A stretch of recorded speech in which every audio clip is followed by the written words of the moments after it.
70,000 asnaf yang telah dibantu Lembaga Zakat Selamat akan cuba menjejak mencari asnaf yang masih lagi memerlukan bantuan di negeri Selangor.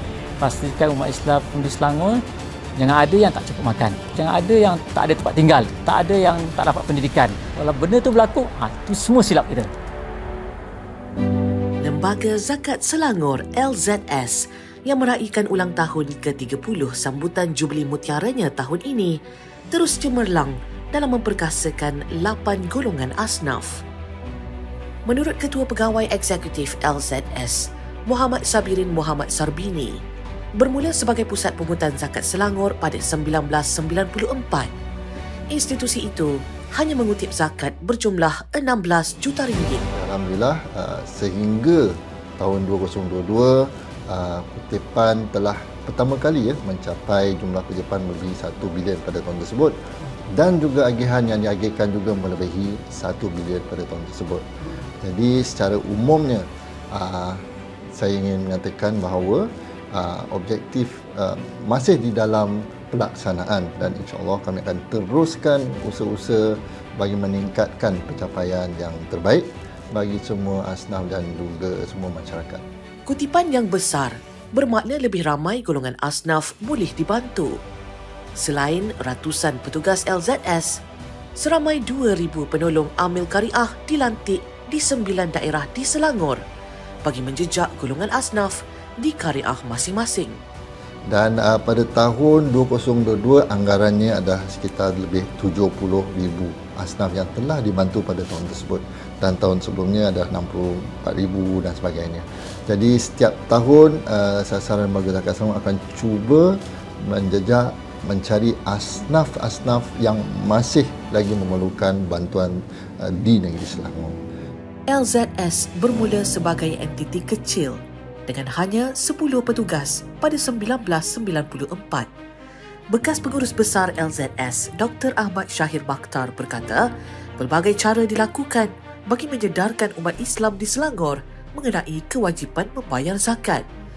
Dan usaha itu bukan mudah kerana teknologi komunikasi tidak maju seperti sekarang.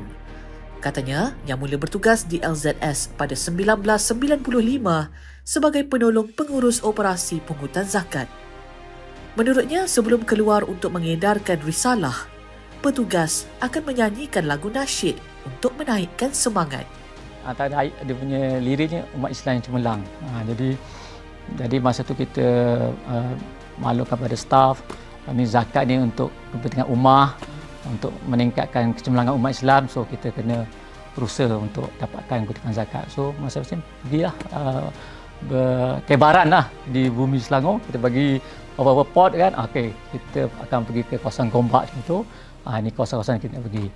Jadi kita pecahlah 2 bulan ke 3 bulan. Kalau kawasan perumahan tu, kita pergilah dua tim ke untuk edar flyers.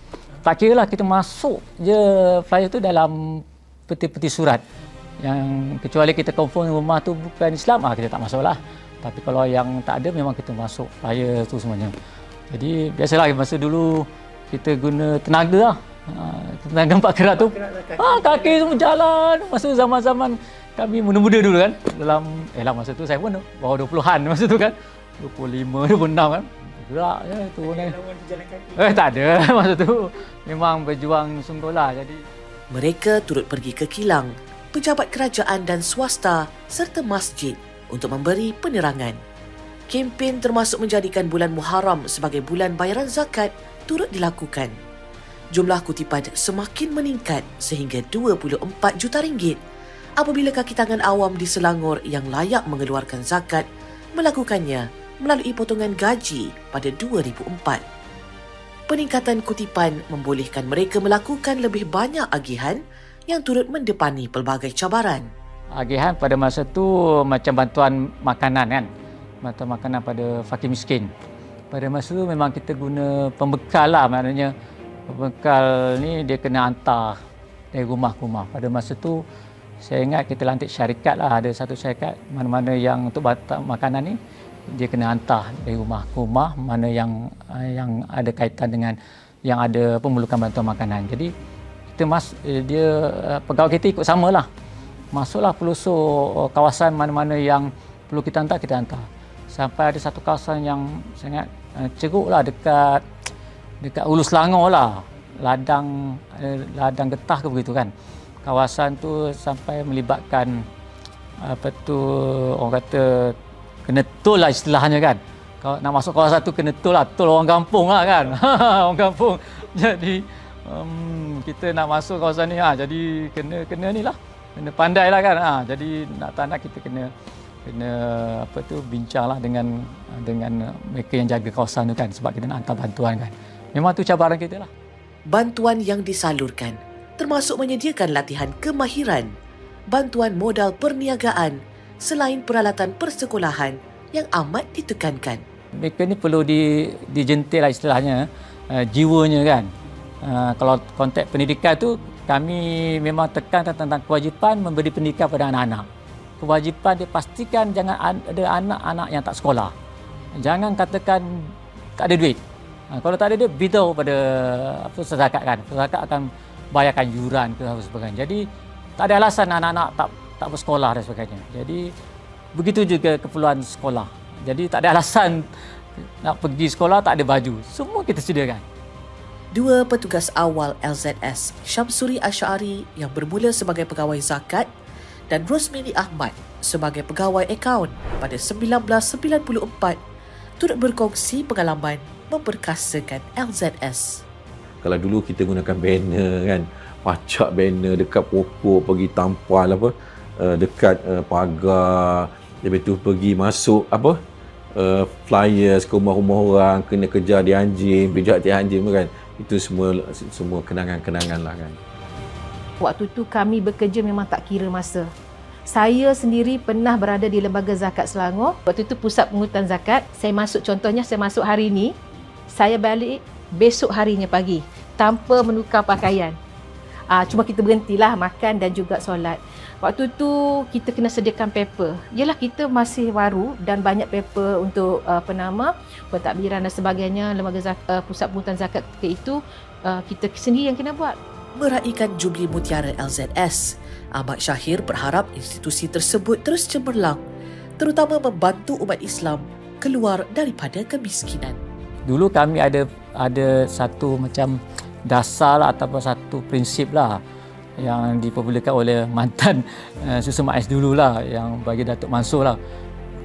Dia punya mesej je, pastikan umat Islam di Selangor jangan ada yang tak cukup makan. Pastikan umat Islam di Selangor jangan ada yang tak ada tempat tinggal. Pastikan umat Islam di Selangor tak ada yang tak dapat pendidikan. Kalau benda tu berlaku, tu semua silap kita. Padahal kita ada duit. Kita ada duit zakat. Dan bagi Muhammad Sabirin pula, walaupun telah banyak kejayaan yang dicapai LZS, namun masih ada lagi ruang, terutama mempertingkatkan kutipan dan agihan zakat. Misalnya, 60% daripada 1.57 juta yang layak mengeluarkan zakat di Selangor masih tidak berbuat demikian. Harapan pihak Lembaga Zakat Selangor agar kami dapat terus menerima sokongan daripada semua pihak, sama ada pengeluar zakat, penerima bantuan dan juga rakan-rakan strategik kami agar terus menyokong kami dan membantu kami di dalam terus menyebarkan dakwah kepada pengeluar zakat dan juga membantu mereka-mereka yang memerlukan. Dengan adanya rakan strategik, insya-Allah lebih banyak lagi program aktiviti yang akan dapat dilaksanakan dan insya-Allah keberkesanan itu akan lebih lagi dapat dimanfaatkan kepada mereka yang memerlukan. Moga Lembaga Zakat Selangor terus cemerlang demi kesejahteraan umat Islam di Selangor.